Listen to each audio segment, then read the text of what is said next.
Bharatiya Janata party के प्रदेश अध्यक्ष एवं नेता प्रतिपक्ष बाबूलाल मरांडी ने धनबाद में चल रहे अवैध कोयला कारोबार पर निशाना साधा है।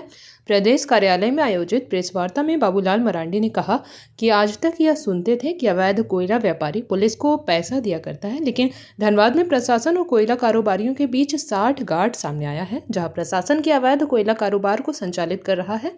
बाबूलाल मरांडी ने सरकार पर गंभीर आरोप लगाते हुए कहा कि धनबाद जिला के निरसा, झरिया और बागमारा क्षेत्र से कोयला निकाला जाता है और 30 से 40 कोयला क्षेत्र के लिए हाउस से अवैध कोयला कारोबार के लिए परमिशन लेना होता है, फिर पगड़ी के तौर पर एक मोटी रकम देना पड़ता है। सभी कारोबार का नियंत्रण हाउस से होता है। इसमें एसपी, डीसी, थाना प्रभारी से लेकर इससे जुड़े सभी लोगों का कमीशन दिया जाता है। एसपी या उनके लोग कारोबार का संचालन कर रहे हैं। बाबूलाल मरांडी ने कहा कि अगर राज्य सरकार इसमें इन्वॉल्व नहीं है तो जांच कराए, और अगर जांच नहीं होने पर सरकार की इन्वॉल्व माना जाएगा और सरकार संरक्षण में कारोबार चल रही है। और उसमें से पहला जो अभी आप सब लोगों ने देखा होगा कि खास करके पिछले दिनों धनबाद में कोयला कारोबारियों के घरों पर ईडी ने काफी छापामारी की। तो स्वाभाविक है कि आप सबको ध्यान में है कि वो धनबाद कोयला के नाम से या कोयला नगरी के नाम से ही वो प्रसिद्ध।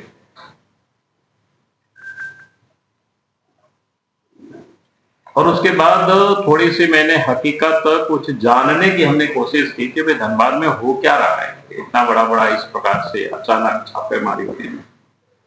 सुनते तो हम सब लोग जरूर थे और धनबाद में कोई पहली घटना नहीं हुई है, वहां कोयला की जो लूट वो पहले से ही जारी, लेकिन थोड़ा सा उसमें से मैंने अवैध व्यापार वहां शुरू से ही जोरों पर रहा है। हम सबको पता ही है कि एक दफा धनबाद में भी मैंने इस बात को बोला है और आप सब लोगों ने भी उसको लिखते रहे। ऐसा नहीं है कि मैं कोई नई बात बोल रहा हूं, लेकिन इन दिनों जो पता चला है कि वो थोड़ा सा बड़ा चौंकाने वाला है। चौंकाने वाला इसलिए, पहले हम सब लोग सुनते थे कोयला का जो अवैध जो कारोबार करता है, यानी अवैध कारोबारी होते थे, तो सब मतलब पैसे क्या कहते हैं पुलिस प्रशासन की यहां तक लोग पहुंचाते थे, उसका कमीशन कहिए या जो भी कहिए, यानी लेन देन होता था। जो अवैध कारोबारी करता था वही पुलिस प्रशासन को या संबंधित जो कोई भी विभाग को वहां लोग पहुंचाते थे। तो एक प्रकार से उसको कह सकते हैं अवैध कारोबारी लोग कारोबार करता था, लेकिन उसका पुलिस का संरक्षण होता था या प्रशासन का संरक्षण रहता था।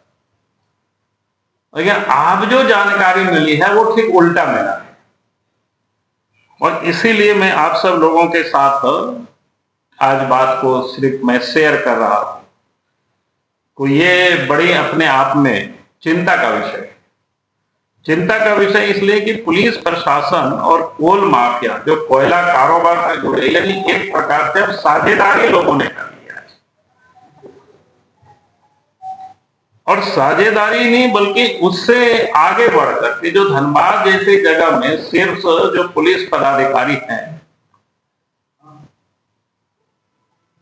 एक प्रकार से अगर हम कहें कि कोयला कारोबार में सिर्फ जो पदाधिकारी है पुलिस प्रशासन, ये सारे लोग उसमें इन्वॉल्व है, संलिप्त है।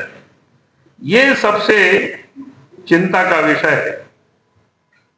यानी आप कह सकते हैं कि सीधा सीधा इस धंधे को ये लोग संचालित कर रहे हैं। ये बड़ा खतरनाक स्थिति है। मेरे दोनों में अंतर हुआ कि पहले कोयला माफिया को हम लोग सुनते थे, कोयला अवैध कारोबारी को सुनते थे, वो लोग ये करते थे तो पुलिस को पैसा पहुंचाते थे या प्रशासन को। लेकिन अब ये जानकारियां मिल रही है कि भाई पुलिस प्रशासन संरक्षण नहीं बल्कि ये लोग संचालित करवाते। ये बड़ा खतरनाक मोड़ पर कह सकते हैं कि राज्य की स्थिति पहुंचा। और धनबाद में जो कोयला का जो अवैध कारोबार होता है, वो आप सबको पता ही है कि 2-3 क्षेत्र प्रमुख है, एक तो निरसा है, झरिया है, बाघमारा है, और इस क्षेत्र के अंदर जेपी भारत लाइव, भारत की बात जेपी के साथ। वीडियो को लाइक करें, शेयर करें और चैनल को सब्सक्राइब करें।